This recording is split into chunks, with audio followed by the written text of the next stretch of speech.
हरे कृष्णा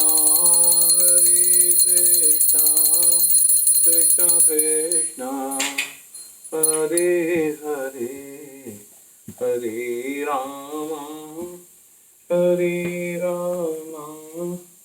राम राम।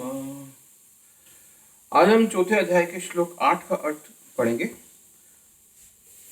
परित्राणाय उद्धार के लिए, साधु नाम भक्तों के, विनाशाय संहार के लिए, च तथा दुष्कृताम दुष्टों के, धर्म के संस्थापनार्थाय पुनः स्थापित करने के लिए, संभवामि प्रकट होता हूँ युगे युगे युग युग में। भक्तों का उद्धार करने, दुष्टों का विनाश करने तथा धर्म की फिर से स्थापना करने के लिए मैं हर युग में प्रकट होता हूँ। तात्पर्य, भगवद गीता के अनुसार साधु पवित्र पुरुष कृष्ण भाव भवित व्यक्ति हैं। अधार्मिक लगने वाले व्यक्ति में भी यदि पूर्ण कृष्ण चेतना हो तो उसे साधु समझना चाहिए। दुष्कृताम उन व्यक्तियों के लिए आया है जो कृष्ण भावान्वित को की परवाह नहीं करते। ऐसे दुष्कृताम या उपद्रवी, मूर्ख तथा अधम व्यक्ति कहलाते हैं, भले ही वे संसारिक शिक्षा से विभूषित क्यों ना हो। इसके विपरीत यदि कोई 100% कृष्ण भावामृत में लगा रहता है तो वे विद्वान या संस्कृत न भी हो फिर भी वह साधु माना जाता है। जहाँ तक अनीश्वरवादियों का प्रश्न है, भगवान के लिए आवश्यक नहीं कि वे इनके विनाश के लिए उस रूप में अवतरित हों जिस रूप में वे रावण तथा कंस के वध करने के लिए हुए थे। भगवान ने ऐसे अनेक अनुसार हैं जो असुरों का संहार करने में सक्षम हैं, किंतु भगवान तो अपने उन निष्काम भक्तों को तुष्ट करने के लिए विशेष रूप से अवतार लेते हैं जो असुरों द्वारा निरंतर तंग किए जाते हैं। असुर भक्त को भंग करता है, भले ही वह उसका सगा संबंधी क्यों ना हो।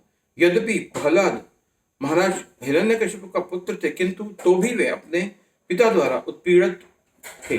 इसी प्रकार कृष्ण की माता देवकी यद्यपि कंस की बहन थी, किंतु उन्हें तथा उनके पति वसुदेव के लिए दंडित किया गया था, क्योंकि उनसे कृष्ण का जन्म लेना था। अतः भगवान कृष्ण मुख्यतः देवकी के उद्धार करने के लिए प्रकट हुए थे, कंस को मारने के लिए नहीं।